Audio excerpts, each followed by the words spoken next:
All right, Lee. Welcome back to Jay Burton Show. How you doing, man? I'm doing well. Thanks for having me back. Yeah, I'm glad to have you back on. I was, as I am often too, alerted about the vile slander uh, you and Bird were repeating about me, but I won't hold it against you. Uh, so other than that, how have you been, man?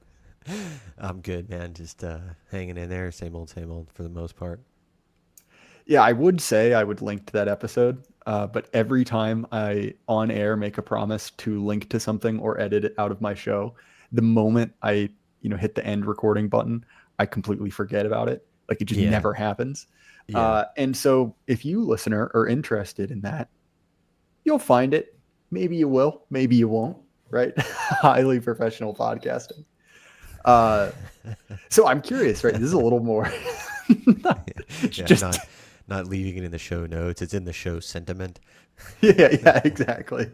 The spirit of the age will lead you there. Right? Just Yeah, do some meditation.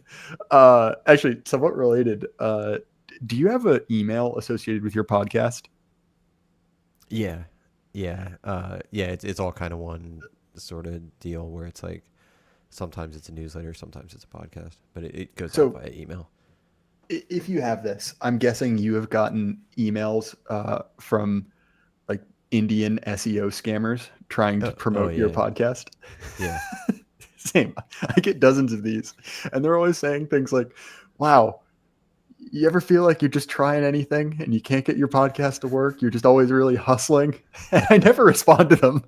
I'm always yeah, like, no, I know exactly what I would do if I yeah. wanted to promote this. It's an It's active choice not to do it. Yeah, and they're like surprisingly persistent sometimes. I will get like three or four emails that are kind of pushy where it'll be like, did you not read my message? Like, am I even talking to the right person here? And it's like, man, like, Yeah. Look, I got one from Abraham Ab Abrogosh, Abughosh. And this is my fourth email from him. No responses. Uh, but no gimmicks, just fast proven strategy with it's, yeah, it's almost, it must be perplexing behavior to, the types of like marketing agencies that send cold emails and stuff like that. Because like rationally you would think like don't these guys take their podcasts seriously? Wouldn't they want them to be yes. massively successful? Wouldn't it be better to have more subscribers?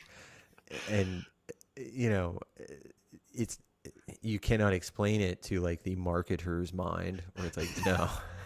No, No.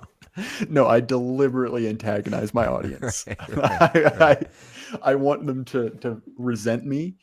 Uh, it's actually somewhat related. This is one of my favorite topics is the type of lunatics who try to pitch themselves in order to get on my show, because it is very clearly someone in the Philippines just mass sending out emails. Yeah. And so I got one. I almost replied to this because I thought it would be funny.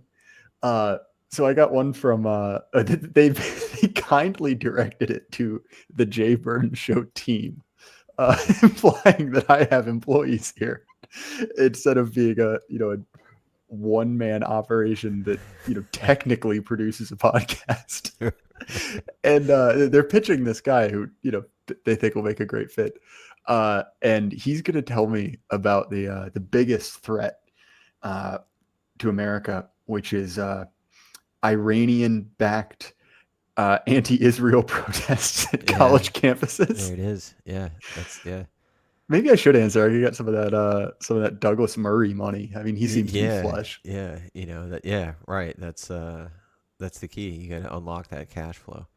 We will know what happened if the tone of the podcast changes. Oh, 100%. And I've put my price out there. If the Mossad wants to drop off a transferable PKM and a couple shipping cases of Yeah. 7.62 by 54 rimmed, we'll have a deal. Yeah, yeah, Uh, everybody's got a price. 100%. And mine is not exactly you know, I think it's reasonable. I don't want to be rude here. I've been told that with you guys you win, so yeah.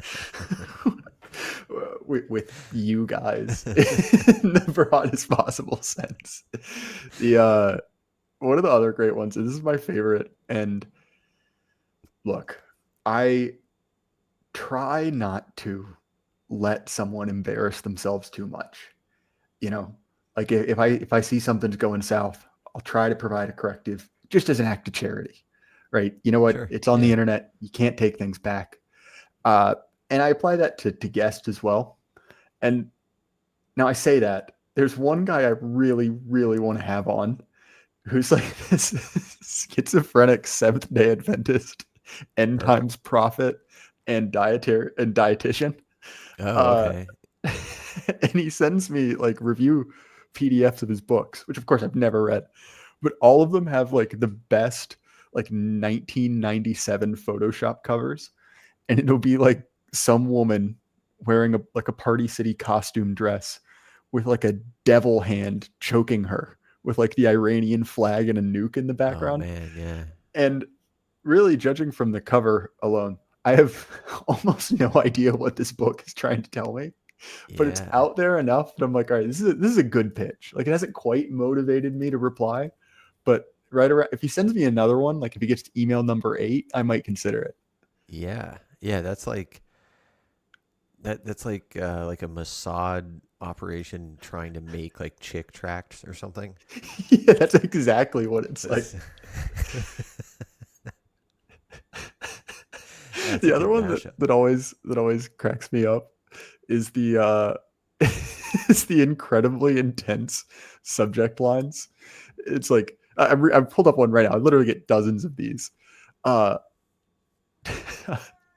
are you the podcaster who drops their episodes on YouTube and refreshes the view count like it's a stock price?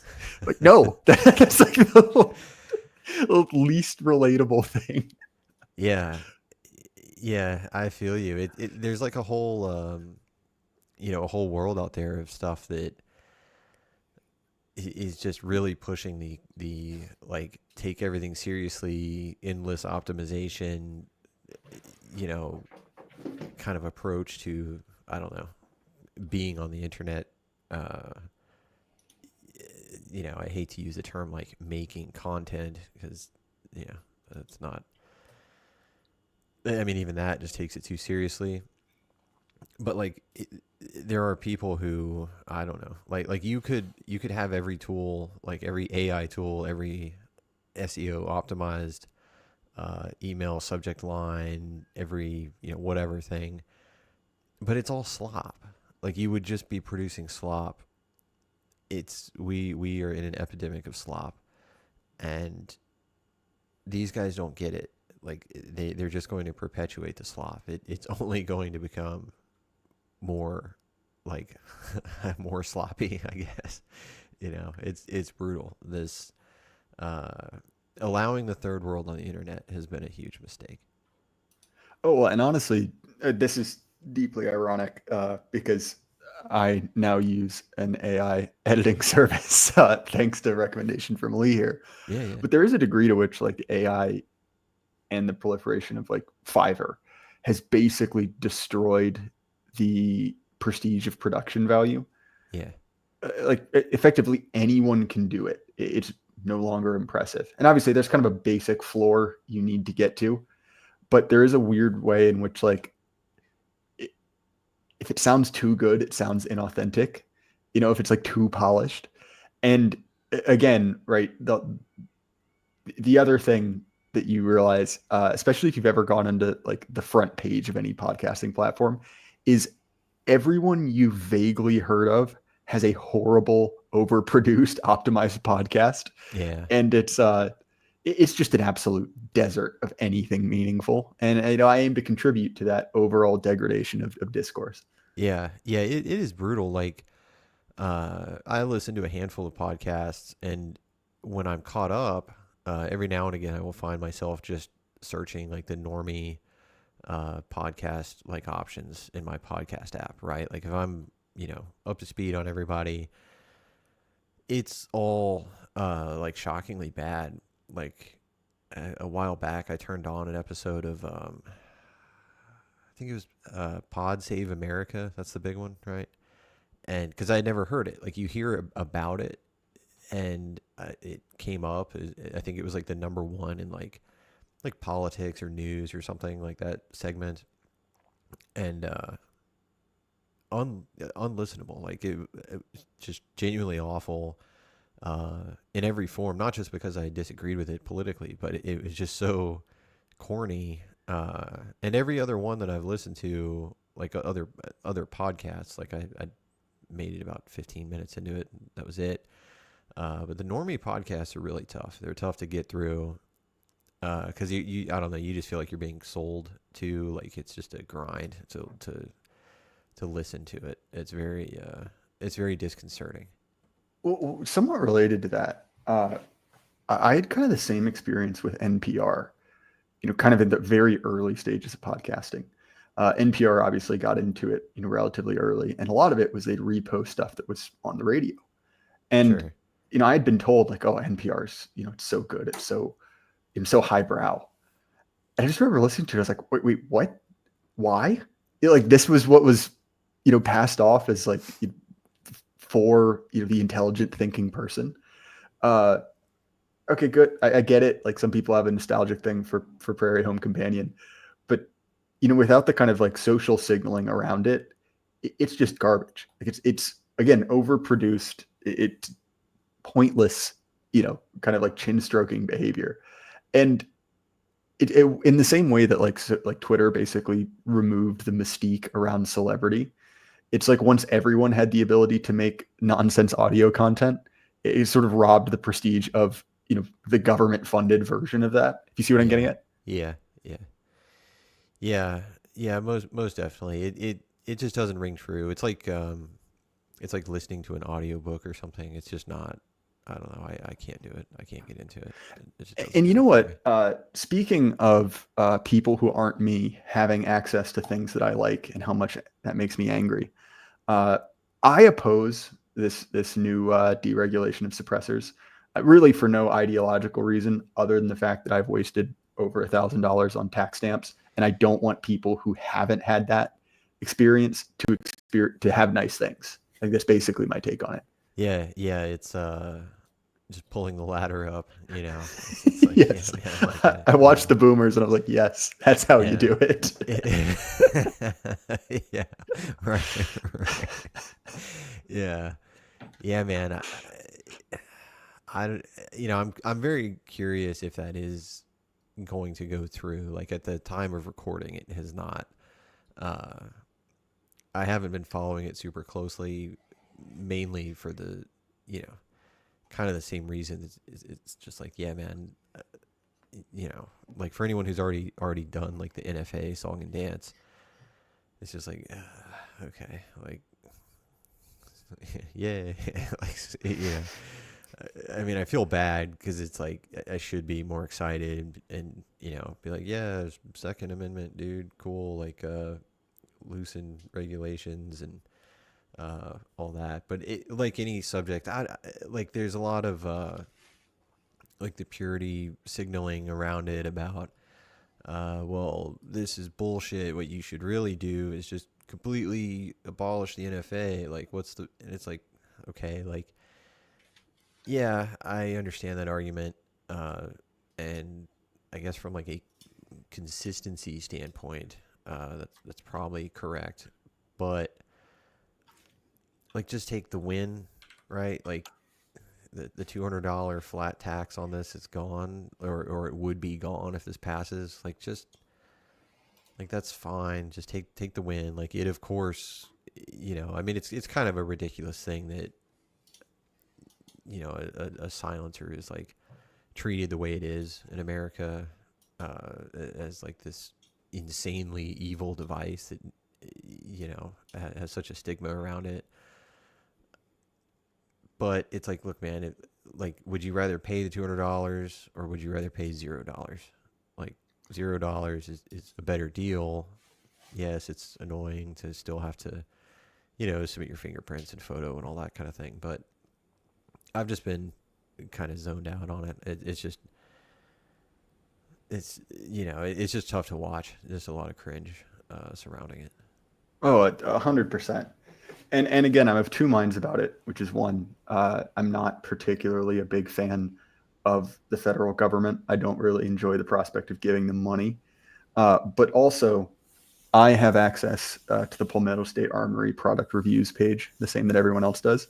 Yeah. And the absolute Yeah. crimes Yeah. against good taste uh, produced by the pistol brace Yeah. revolution, right? It's one of those things where I'm like, I 100% get the logical, consistent argument. I even get that this will benefit me given my past purchasing habits. But also, there's a part of me that's like, do we really need to make everything easier? You know? Yeah, I feel like it's like a snobby take to be like, okay, like I don't know if I want, this to be easier. Uh, because like in the same way that George Washington may have handled things differently if he could see the Mall of America, uh, he would probably have handled things differently if he could see the PSA customer reviews photo section. I had the great pleasure of introducing like the PSA product review game to Carl Dahl, right, the writer.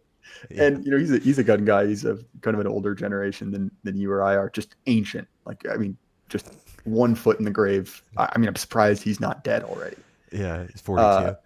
I mean, yeah, dude. When I turn 18, I think I'm just gonna put a bullet in my mouth because it's already over. Right.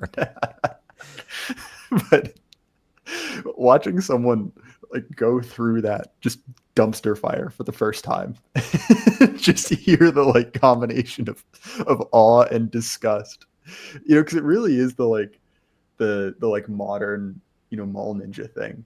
Yeah, And I have sort of fond memories of like, oh, who was it? It was like I think it's like Blue Steel and a couple other of these places that used to make all of the like crazy like mall ninja supplies. It yeah, was like the gauntlet with a ton of like stainless steel blades on it and like a skull. yeah, man. Uh, Yeah, and one, I will say, those companies are still out there. Their websites are still on the internet. yeah, And they're just as much fun as they were when you were like 7 and you were like, yeah, I want a $17 6 foot long katana. This yeah, is clearly the thing that's going to turn me into like, I don't know, like a, just an absolute like world beating swordsman. But point is, uh, the advantage to that is there's at least a disconnect between the product and the person that buys it. And when it's yeah. linked, right, with a user supplied photo, it's just like, oh no, what are we doing? This is It, point is to your point about George Washington. Accessibility is a double edged sword. I'll leave it at that. yeah, yeah. It is like, yeah, and those the like the have you ever seen like the Cold Steel DVDs where it's like, No, but I need to find one. yeah, there's probably some stuff you could find on YouTube. But if you picture like a middle-aged man who's like 40 pounds overweight, just absolutely going banana sandwich on like a hanging pig cadaver with like a spear or a katana, or any type of crazy sword, like to like test it out and show how cool or sharp it is or whatever. Uh, that is like a slice of real Americana that you should treat yourself to, because I've never been like a knife guy. You know, it doesn't, the like blade stuff doesn't really do it for me in the same way that like I'm into firearms.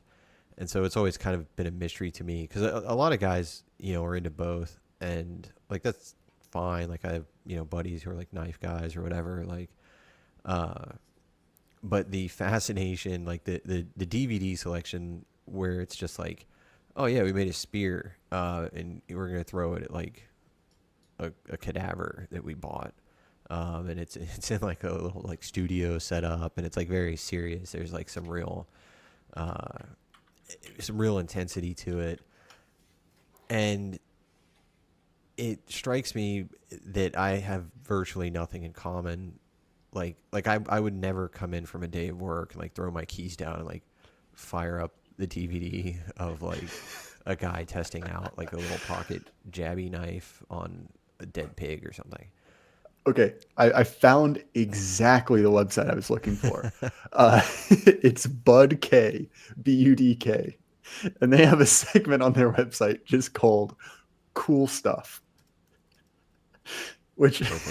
Perfect. includes sound grenades, uh, surprises, like just a $50 surprise, That's a a, good gimmick. Is it a surprise? Like, a Honshu thrusting axe. This okay. website is sick. They Yeah. also have Yeah. like, if you ever wondered where all of those like random like white trash resin sculptures of like dragons and stuff come from, it's from Yeah. this website. Yeah. This is like Uh, a flea market on the internet. it is, yeah. And for some reason, like, you know, when you're a kid and you just end up with things, you have no idea where they came from. Yeah. I had a Bud K catalog. I don't even know how that's how you say it. Oh, that's Like the perfect. full like glossy printout. Yeah. Yeah. Yeah.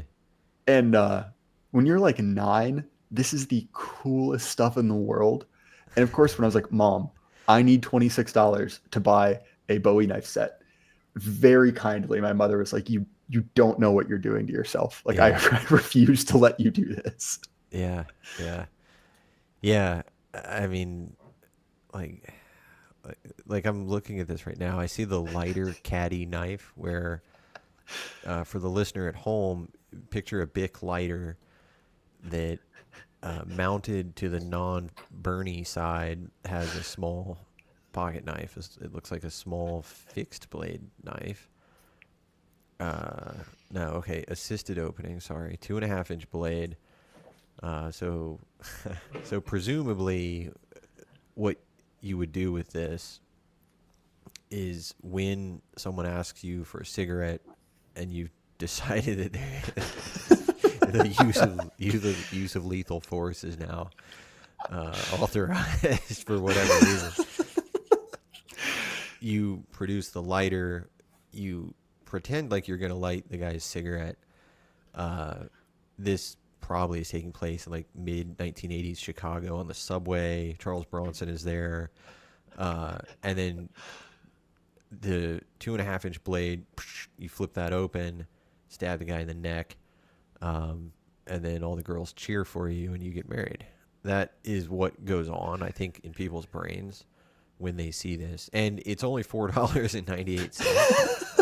So, Well, like, look, for for only that money, can you afford not to buy it? Like, probably not, right? Like, if there's a non-zero chance that that might happen, and so for $5, like if you could order this for $5 plus a surprise for $20.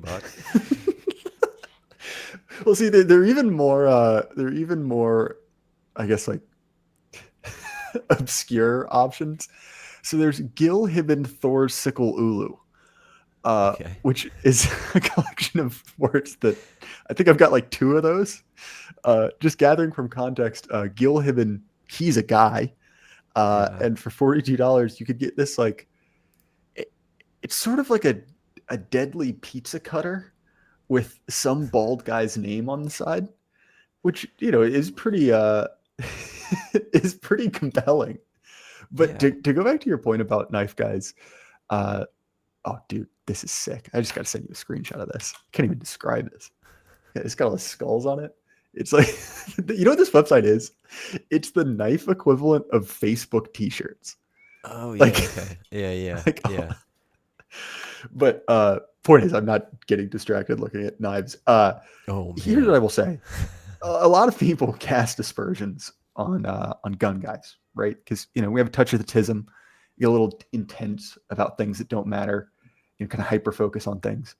Uh, but that's nothing on knife guys. Yeah. Because like That's very true. I get it, it's cool and you like it, fair enough. But like the point of diminishing returns on a knife, you reach that so quickly. Like, I mean, $50, $100 if you're really spendy. But like, you know, there's only so much to do. Yeah. Right. It's just Yeah. Yeah. metal. And I realize saying just metal is simplistic, but I'm going to go with it because we've been making wild generalizations the whole time. Yeah. But and then there's the like level above that, which is sword guys who we should not allow to reproduce. Yeah, and I Well, think I say that yeah, as if it was a definite yeah, threat. I think that that one usually works itself out. Yeah, fair enough. It's self-selecting. Yeah, it's I don't know. There's you know probably something to that because like this website, it has a section of scratch and dent swords. The scratch and dent sword Enigma set, which is $27.99 for the listener at home. Uh, so you have to wonder what you're getting for like a scratch and dent sword off the internet. Like, where has that been? There's nothing inherently wrong with a sword. Like a sword should be cool, right? Like the sword was, Yeah, uh, conceptually, it is yeah. cool. Like in like if you're a student of history, if you're a student of craft, if you're a student of warfare, whatever, like the sword should have broad appeal because for a very long time it was like a go-to across different continents, different cultures, different conflicts. But uh, you know, Sam Colt basically made it obsolete, and so now it just looks weird to be like super into swords because it just doesn't. Yeah, it doesn't make sense. And like, I'm sorry to like sword guy bros that are listening to this. Like, it's not personal. I just don't understand it. I am not trained in the way of the sword. Yeah, sorry, Uh, I was out partying while you were studying the blade.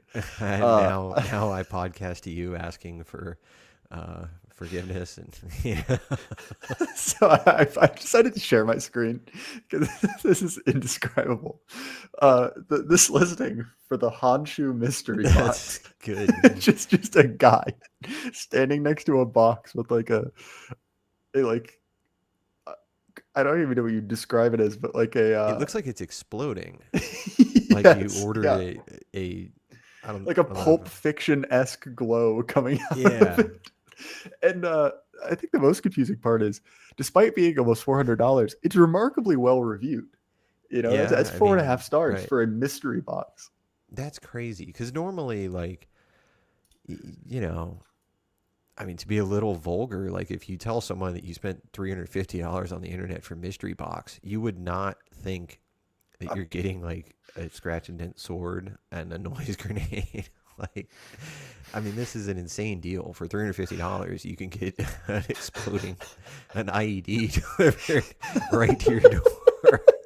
so, I don't know if YouTube's gonna get uh, that one, but the first review for this box of swords is a man named Mohammed. oh, Uh, oh and no.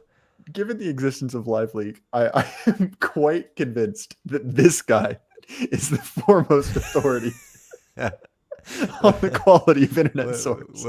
Like, yeah, I can see this website getting shut down the next time like a North African migrant drives through a Christmas celebration and like the Bud K, Kobayashi mystery box like spills out of the minivan that he's rented. Yeah. Just stabbed with like a Counter Strike knife with like Yeah. Yeah, like I pictured that live leak video of the two dudes getting the cartel chainsaw video, except it's oof. got like the Honshu mystery box vaguely in the background. Yeah.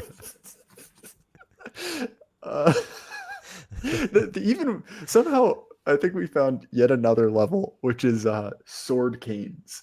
Yeah, that's Uh, yeah. Again, the combination of guy who thinks he's cool enough to carry a cane and wants a $29 dragon tipped sword to go along with it. Yeah. That's some real boomer bait. I hope. Yeah. Well, it's like one of those things where, again, you sort of forget that that culture still exists until you go to a flea market or something and you see like a Yeah. top hat guy, and you're like, there's almost a part of it which is like you're kind of like Jane Goodall with your glasses. You know, it's like Yeah. fascinating. Like, where do you come from? Like, what is the source of this, and why are you selling like, I don't know, like refurbished lawnmowers at like a Southwest Virginia swap meet? Yeah. Yeah. Yeah, it is I will give it credit. It the weird sword and knife like dragon guy has continued to exist largely unchanged, like for the duration of my life. Like as much as this country has changed uh, in the last 2 or 3 decades, like the sword and knife eccentric dragon flame guy uh, still goes out every weekend. He's still looking for deals. He's still picking up girls. Look, Uh, he's on Twitter. He's James Lindsay. He's that's posting. that's true. He's taking down the woke right one post at a time. He's almost got us. I think one more week and he's got it. Actually, speaking of that, did you ever read Soldier of Fortune? The magazine? Yeah, Yeah, like not heavily, but like every now and again I would be able to get one when I was a kid. Like you know, I could like sneak it through. Uh, like my mom wouldn't look too hard at what it was or whatever at Walgreens. Be like, oh, it's a cool like army magazine. Like that's real American childhood. Like just completely elder millennial stuff. unedited combat photos from like some South American country you've never seen Yeah, before. it was a great magazine, and it got shut down. Um, very it's just bullshit, man. The country, like there were some guys who got uh assassinated, and there was like a murder for hire like want ad in these magazines. Like you can hire like mercenaries in the back of Soldier of Fortune. It was awesome.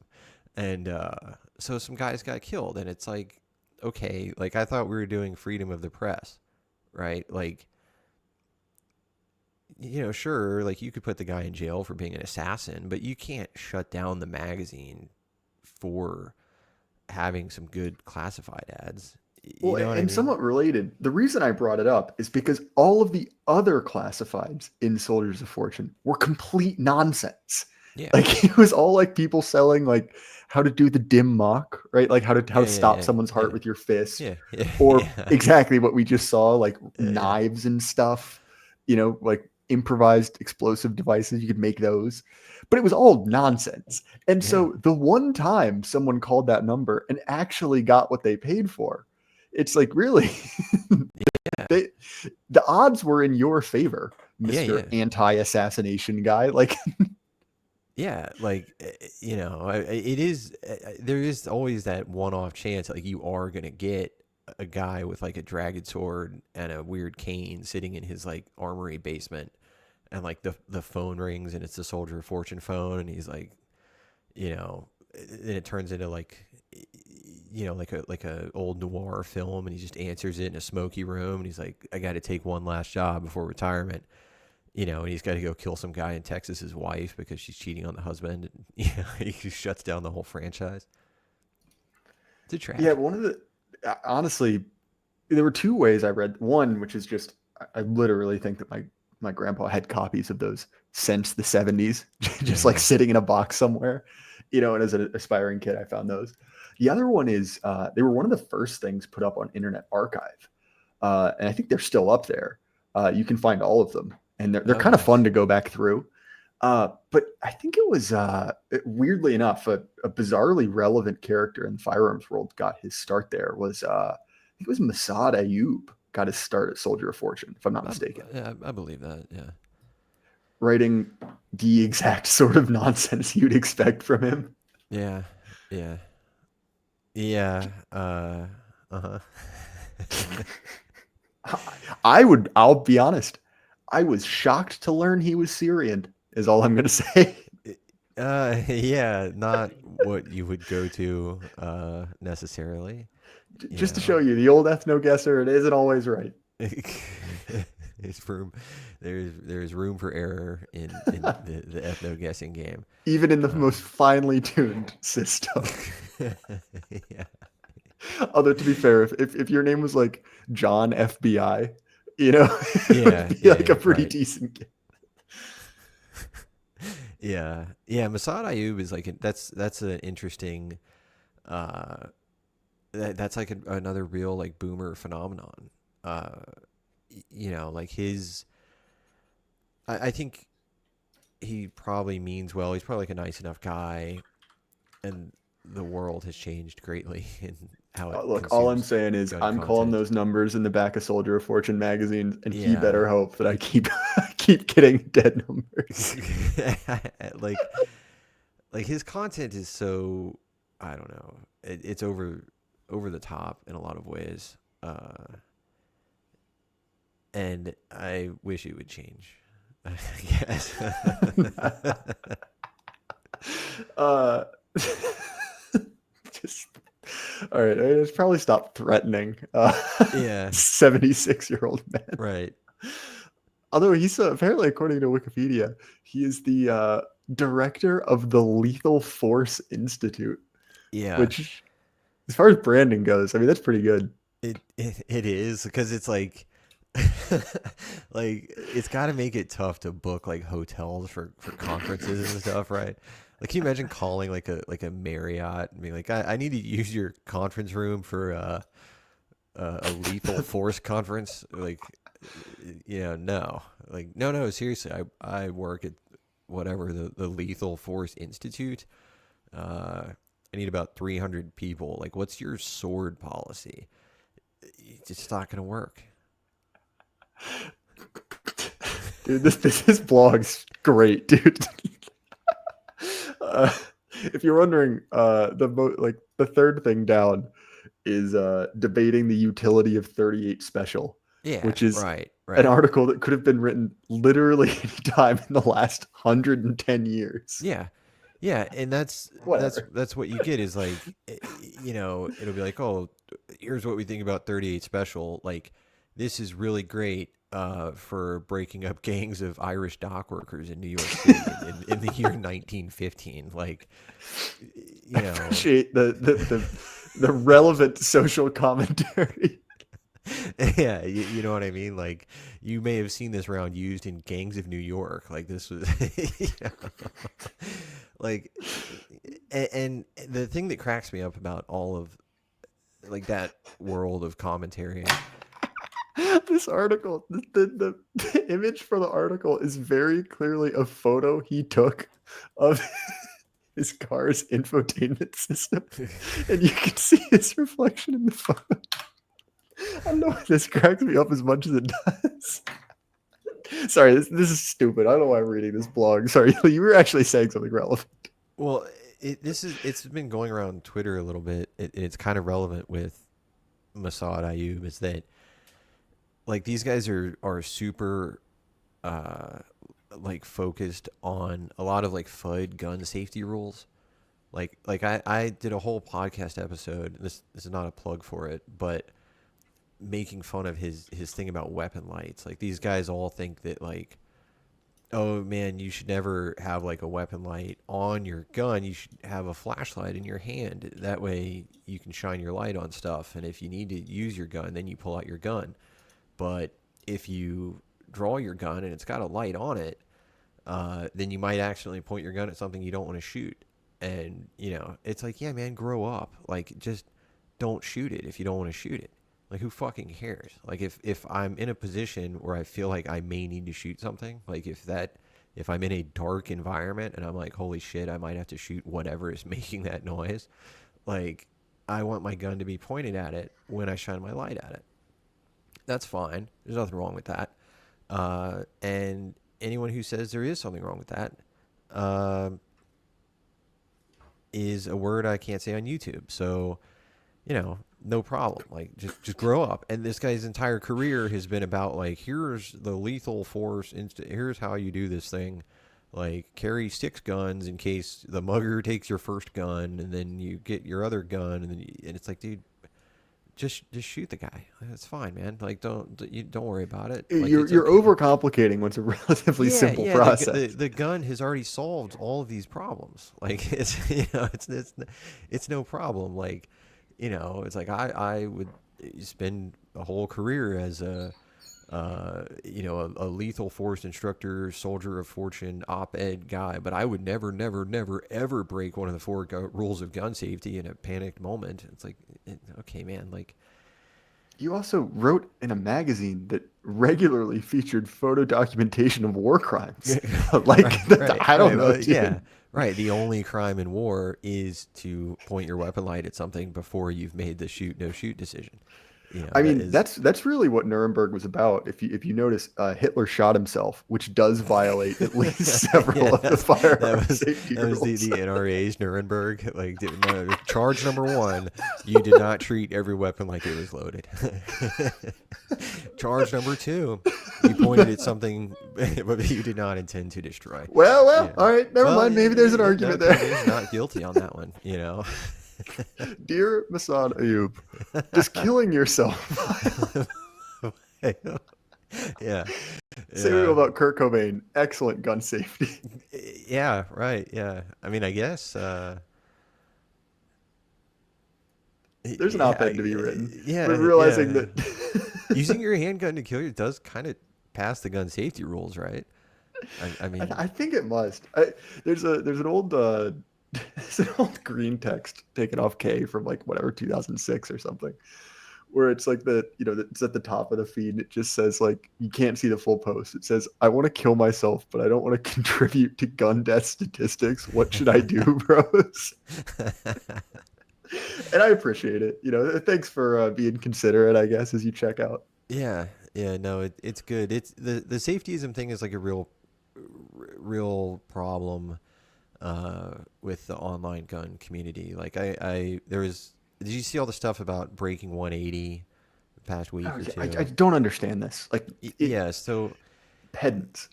so there's the video that went around from some lefty. I didn't know who it was. Someone replied and said that it's apparently like kind of like a John Brown gun club type, lefty troon, gun thing, or something to that effect. And they've got a video of a dude running some type of like, course, and when he's running between targets, like he technically breaks the little 180 rule. And for anyone like not familiar, for a lot of like match style, like IDPA style, whatever, like you're not supposed to break the plane of 180 degrees. Like your gun should not be pointed back towards like any observers or spectators or camera crew, whatever. And at first glance, like that makes total sense. It's like, okay, yeah, no shit. Like you don't want to point your gun at people when you should be pointing it down range.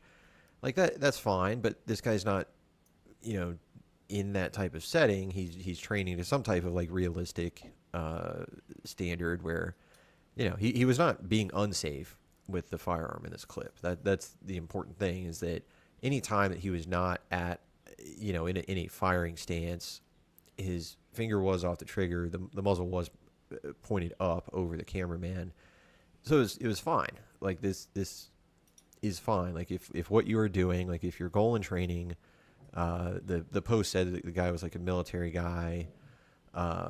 So like if you are doing military style training, which is realistic in nature, like that 180 rule doesn't exist in real life. It exists in like matches and stuff like that, or just as like a range etiquette thing. So it's fine. It's like a common courtesy, but it's absolutely like dumb as shit to go on the internet and start posting the video and giving people like safety lectures about what is obviously safe and proficient weapons handling. Like the guy in the video obviously was not his first time, shooting a rifle. He obviously knew what he was doing.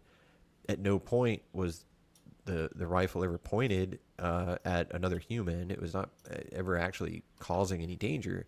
It was just a like semantic violation of this etiquette idea, and you have like internet janitors going to bat for it, saying like, oh well, no, you shouldn't do this, it's crazy, and it's like, come on guys, just fucking grow up. Like just grow up. Like here's the thing, man. Your gun is for shooting humans until they're dead. Like that's what it's for. So if you're not ready for like that discussion, go buy like a mystery box off of Bud K and get a sword, and just do that. Like get the Bic lighter assist blade, $4.99, 2.5-inch knife. If the guns are too scary for you, like they're specifically meant for shooting people until they're dead. And so what this guy's doing in the video is demonstrating like a pretty decent, training rep of what that might look like. And you can get over it. Like, you don't have to turn every possible endeavor into like an online janitorial thing where you try and like police people up for doing absolutely nothing wrong other than some weird like Reddit like left troon gun type of policy that they've suddenly made, right? Like it's like, dude, this stuff is not iron law. The first rule of gun safety is to look cool. That's what this guy was doing. So And I mean, most importantly, there's the second rule, right, which is to have fun. yeah, Uh, and as long as we got that covered, like, the rest will figure itself out. I think another part of this is actually similar to a problem with safetyism in general, which is quite simply we've allowed too many unlucky people to exist, and by getting rid of things like or by instituting things like airbags and seat belts and kind of all these things. yeah, If the world was radically more dangerous and like sort of like a Chinese factory, your chance of being like randomly crushed or kind of turned into like grape jelly were higher, yeah, yeah, uh, yeah, we would yeah. simply have less people, which is a really compelling argument. And so oftentimes you hear things about like, oh, we need to get kids into gun safety, in schools, teach them what to do if they find a gun. I'm going to pose it to you, Lee. Do you want an unlucky child? Well, it's interesting. Like, jokes aside, like, I have kids, and my oldest is at an age where he's old enough to be versed. Like, I have guns in the house, so he has to know legitimately, like, how to treat firearms, how to act around guns. And there's socially, like there's a real phenomenon where people want to participate in activities uh, that historically have been somewhat risky, that are now either greatly, the risk is greatly mitigated either through some technological advancement or some type of social technology, like where something just gets nerfed, where you know to your point, like you do kind of create this false uh, non-reality where people sometimes think they're more proficient at something than what they actually are, and it allows them to exist in this kind of like Disney adult space in their brain, right? Where they don't have to actually come to terms with the fact that like what they're doing could kill someone else or could kill them or cause like some other type of like great bodily harm. And you see this like like cape shit where it's like 100-pound woman throws 250-pound guy through the wall or something. uh and so you've got like like young female audiences thinking that like that's in some capacity reminiscent of reality, or letting people kind of like over like the gun thing, coming back to that like Reddit gun safety stuff where it's like, yeah, man, you have to grow up and kind of treat this stuff uh, with like the gravity that it warrants, but without uh, creating yourself like this little fun timey sphere where you can completely write off any of the risk that might come with this, right? Like being proficient with a firearm, especially like as a man in a household with like a family, uh, is more of a responsibility than it is a like hobby or a pastime, right? Like it's of course fun to go shoot. I've been doing that since I was a small child and that type of thing. But ultimately, it's it's not for fun, right? When you're a grown up and you're like the man of the house, like you have to be comfortable with that. in a life and death situation, and you have to be able to use that to bring like violence to bear on short terms in close quarters.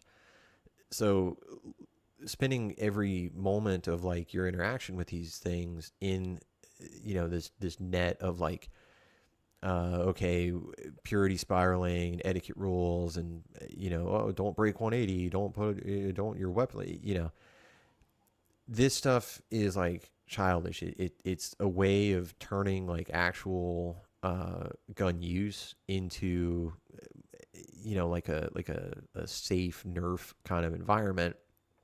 And it's like, yeah, some like the concept of gun safety is fine. Like I'm not saying that people should be taking like unnecessary risks or being reckless. And people will, you could take what I'm saying in bad faith and just be like, well, this guy's just like being flippant about this, but it's actually the opposite. Like I think that you should always operate with the understanding that like these rules are intangible things. These are guidelines that will help you, and they're important to teach newer shooters, but they have absolutely dick to do with winning a gunfight. They have nothing to do with winning a competition of shooting, okay, like at another human being. They may assist you over the course of your life, and as you train and maintain proficiency and things like that. But breaking 180, virtually all gun rules are secondary and tertiary to what guns are for, which is for killing people who are trying to hurt you. And so you have to be careful letting that, the safety obsession just be like, this constant nagging thing that you get from random leftoids on the internet, uh, who are kind of just memes of themselves, right? Like all of these people are like, oh yeah, man, I'm a voluntary anarcho. It's like, okay, man, so yeah, you're a nihilist. You don't believe in hierarchy. You don't believe in any rule making authority. But it's like super important that I follow this bullshit rule that you just made up. Like, no, that doesn't work. I know what I'm doing, and you have a much lesser idea of what you're doing. You should shut up and go buy a sword on the internet because you are doing this performatively, because this is not like a real thing for you. Like you're pursuing this, uh, in the same way that an adult goes to Disney. And it's very tiresome. It's very annoying to see. Well, and not to break the charade too much, but I might have said one or two things in the course of this episode that I didn't 100% maybe in a legal context mean. I'm sorry, Mr. Ayub. But like on a more serious note, right? To your point about that, it's like, okay, what is the biological purpose of a man? Right? We're not talking anything kind of like spiritual or woo woo at all, right? Just the literal biological purpose of like, okay, well, why do you have increased muscle mass?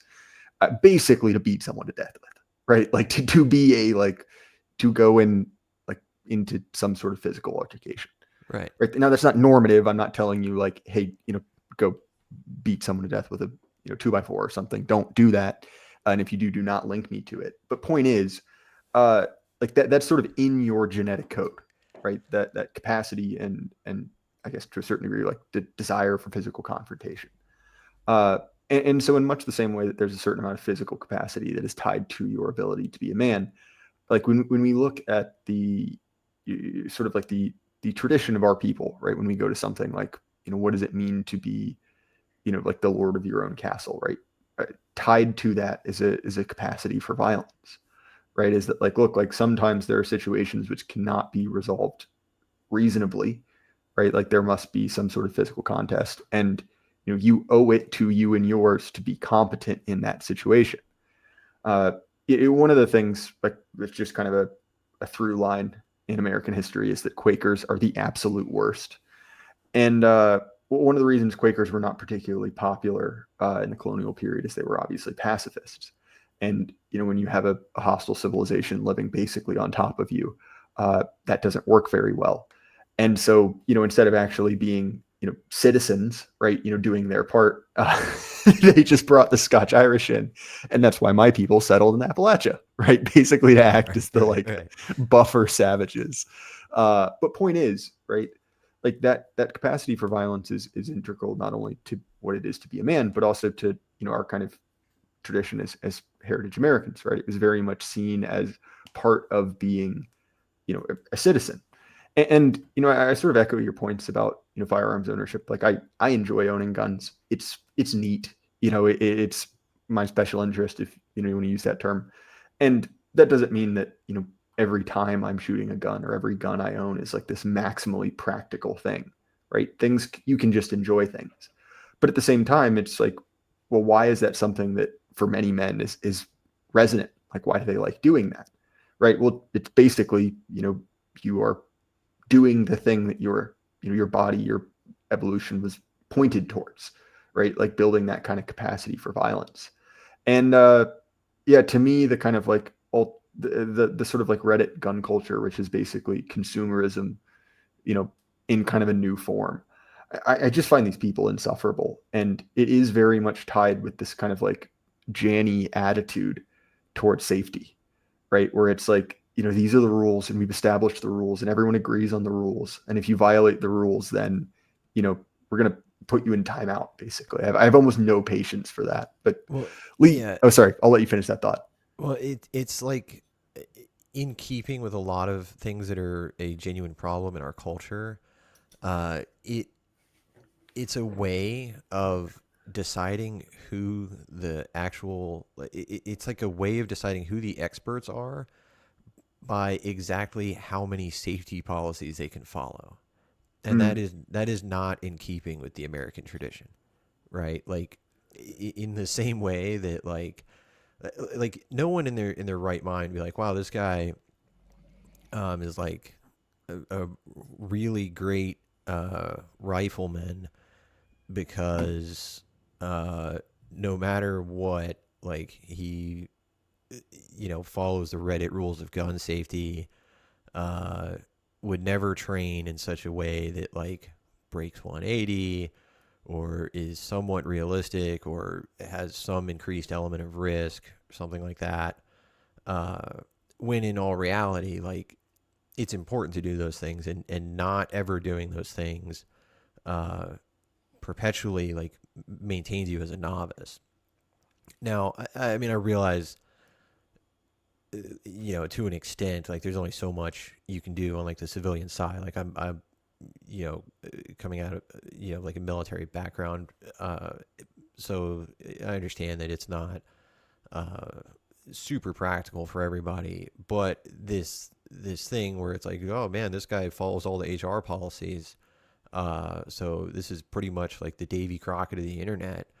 Uh, is ridiculous, and it is not in keeping with with the American spirit. That's my 2 cents on it. well, I'll just say, as kind of my closing remarks, uh, I never come to a rolling stop. I always wear my seatbelt. So it's time for me to start at Daytona. Uh, Yeah, right, right. but anyway, Lee, this has been a ton of fun. I appreciate you coming on my show at short notice. It's always fun to talk. If people want to find you, what's a good way for them to do that? Yeah, enblockpress.com, ENBLOC press, PRESS.com, or on Twitter at shortmagsmle. And look, I might remember to put some of those links down in the description. Yeah, put it in the show aura. Yeah.